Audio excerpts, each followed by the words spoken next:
Bonjour les CE2. Alors, ce matin, on se retrouve pour une leçon sur le verbe.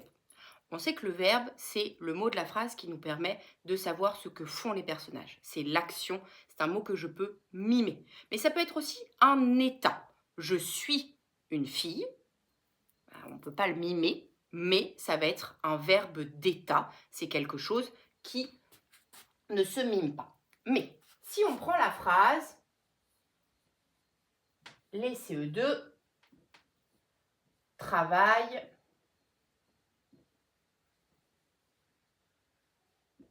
bien. On se rappelle que facilement, pour trouver un verbe dans une phrase, je peux mettre la phrase à la forme négative. On se rappelle, la forme négative, c'est quand on veut dire non. Si on transforme cette phrase à la forme négative, les CE2 ne travaillent pas bien. On a ne, on a pas, ce sont nos deux mots de la négation, et on sait que pour trouver notre verbe conjugué, le verbe, il se trouve entre ne et pas. Donc ici, notre verbe, c'est travail. Donc, on a facilement cette technique que l'on avait déjà appris en CE1, mettre la phrase à la forme négative. On a aussi appris maintenant en CE2 une autre technique. On sait que dans une phrase, le mot qui va changer, c'est le verbe si on lui change son temps. On a 3 temps, passé, présent, futur. Ici, notre phrase, elle est au présent. Mais si par exemple, je mets ma phrase au passé, les CE2 travaillaient bien.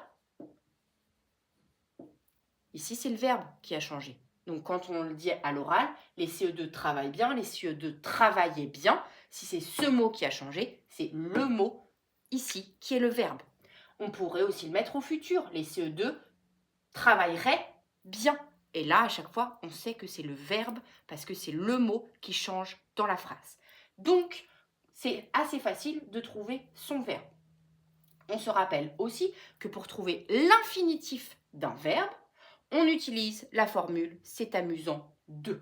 C'est amusant de travailler, c'est amusant de jouer, c'est amusant d'être, c'est amusant d'avoir. Tout ça, ça nous permet d'avoir l'infinitif et de savoir comment on va pouvoir le conjuguer.